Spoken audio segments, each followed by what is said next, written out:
warahmatullahi wabarakatuh. Bismillahirrahmanirrahim. Alhamdulillahilladzi anzalal Qur'ana bil huda wal furqan. Wassalatu wassalamu ala Rasulillah Muhammadin sallallahu alaihi wasallam. Qala Allah Ta'ala fi kitabil karim. A'udzu billahi minasy syaithanir rajim. Bismillahirrahmanirrahim. سبح اسم ربك الأعلى الذي خلق فسوى والذي قدر فهدى والذي أخرج المرعى صدق الله العظيم. Amma ba'd. Mudah-mudahan kalian semuanya dalam lindungan Allah Subhanahu wa Ta'ala, segala sesuatu menjalankan aktivitas sunnah, mendapatkan syafaat Rasulullah Muhammad SAW. Pada akhir bulan Ramadan ini kita nantikan datangnya yaitu Idul Fitri. Pada pertemuan ini mari kita bersama-sama niatkan diri kita beribadah kepada Allah Subhanahu wa Ta'ala. Kita niatkan mencari ilmu li'a'da'il kalimatillah, serta kita niatkan hanya menginginkan keikhlasan hati hanya untuk Allah Subhanahu wa Ta'ala. Pada bagian ini kita belajar tentang Aidain. Pada pertemuan sebelumnya kita paham bagaimana Aidain itu kita awali dengan amalan-amalan yang memperbanyak takbir, memperbanyak kalimat-kalimat memuji kepada Allah Subhanahu wa Ta'ala. Pada intinya Aid itu artinya adalah kembali seperti semula, kembali seperti bagaimana fitrah kita manusia biasa. Oleh karena itu hari Id ini adalah hari yang kita nantikan bersama-sama. Pada hari ini kita disunnahkan oleh Allah Subhanahu wa Ta'ala menjalankan ibadah sholat Id. Hukum sholat Id ini yaitu sunnah muakkad atau sunnah yang tidak pernah ditinggalkan oleh Nabi besar Muhammad SAW. Pada perjalanan akhir Ramadan kita tutup dengan sholat Id. Kalau bisa berjamaah di lapangan, di tempat yang terbuka. Kalau tidak bisa di masjid boleh. Kita terpaksa tidak bisa berjamaah, kita lakukan sendiri juga tidak apa-apa. Karena Rasulullah SAW tidak pernah meninggalkan dalam menjalankan dan melaksanakan sholat Id. Bagaimana cara kita sholat Id? Yang pertama, sebagaimana pekerjaan ibadah yang dilakukan oleh manusia umumnya, yaitu niat. Kita lafalkan niat. Usolli sunnatal li'idil fitri. Kalau itu sholat Idul Fitri, atau li'idil adha kalau kita kerjakan pada Idul Adha atau Idul Kurban. Makanya disebut dengan Aidain, dua hari raya, satu hari raya Idul Fitri, satu hari raya Idul Adha. Usolli sunnatal li'idil fitri rak'ataini lillahi ta'ala. Kalau itu kita kerjakan sendiri. Kalau kita kerjakan sebagai makmum, usolli sunnatal li'idil fitri rak'ataini makmuman lillahi ta'ala. Atau kita kerjakan sebagai imam. Mungkin kita menjalankan sholat Idul Fitri bersama-sama di rumah dengan keluarga kita karena pandemi virus corona yang melanda di negeri ini, maka kita kerjakan bersama-sama keluarga di rumah. Kita sebagai imam, usolli sunnatal li'idil fitri rak'ataini imaman lillahi ta'ala. Setelah kita membaca niat, kita takbir Allahu Akbar.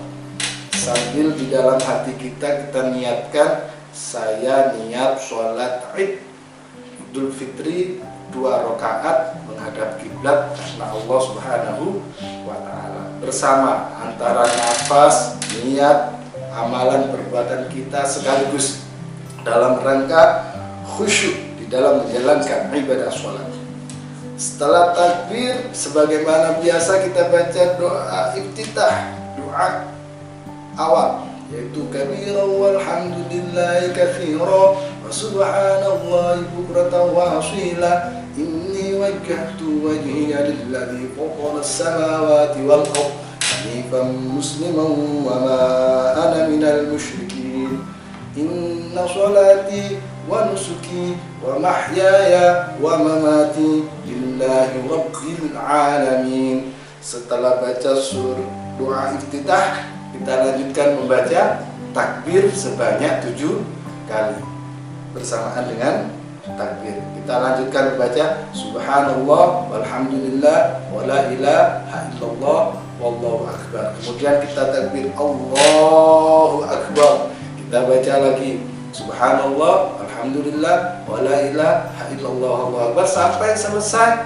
sampai ke-7 kali kita takbir. Kita lanjutkan membaca suratul Fatihah. Mulai basmalah ayat pertama, bismillahirrahmanirrahim, alhamdulillahi rabbil alamin, arrahmanirrahim, maliki yaumiddin, iyyaka na'budu wa iyyaka nasta'in, ihdinas siratal mustaqim, siratal ladzina an'amta 'alaihim ghairil maghdubi 'alaihim waladdallin. Amin. Selesai, kita lanjutkan membaca surat pendek.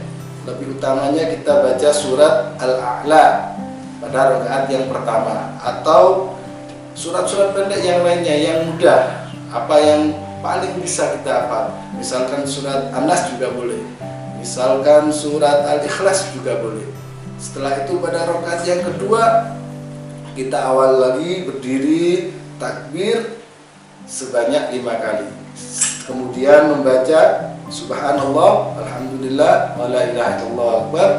Setelah yang kelima kita lanjutkan membaca suratul Fatihah dari awal sampai akhir. Kita lanjutkan membaca surat-surat pendek, lebih utamanya membaca surat Al-Ghasyiyah. Kita sudah belajar bagaimana membaca surat Al-Ghasyiyah, Hal ataka, dan seterusnya sampai akhir. Itu surat Al-Ghasyiyah. Sampai selesai, assalamualaikum warahmatullah, assalamualaikum warahmatullah. Selesai, jangan beranjak kemana-mana. Kita mendengarkan khutbah kalau kita berjamaah di lapangan atau ke masjid. Kalaupun tidak bisa kita kerjakan di rumah tanpa khutbah juga tidak apa-apa. Tapi lebih utamanya kita tidak boleh kemana-mana setelah sholat Id dan mendengarkan khutbah. Setelah itu bagaimana amalan-amalan sunnah ketika kita menjalankan sholat Id? Yang pertama, ya kita mandi, bersuci dari hadas kecil maupun hadas besar. Setelah itu berwudu, berhias yang terbaik, memakai pakaian-pakaian yang rapi, tidak harus baru, yang penting bersih, rapi, dan suci. Kita lanjutkan makan lebih awal, makan makanan thayyibah, makan kurma 1 biji, atau yang ganjil-ganjil 3 biji, 5 biji, sampai 101 biji ya, nggak sholat Id nanti. Kita lanjutkan, setelah makan kita mengucapkan banyak takbir. Setelah itu bersilaturahim kepada tetangga, kedua orang tua, sanak famili, dan seterusnya. Kalaupun tidak bisa bertemu, bermusafahah, bersalaman tidak bisa, cukup kita video call atau WhatsApp atau media sosmed yang lainnya. Intinya kita bisa menjalankan sholat Id dengan baik dengan keluarga. Akhirul kalam, marilah kita berdoa, mudah-mudahan kita bersama-sama dihindarkan dan negara ini diamankan dari pandemi COVID-19. Li khamsatun ukfi biha harral waba'il hatima al-mustafa wal murtada wa banahuma wal fatima. Amin ya rabbal alamin. Allahumma bila aqulu thoriq. Assalamualaikum warahmatullahi wabarakatuh.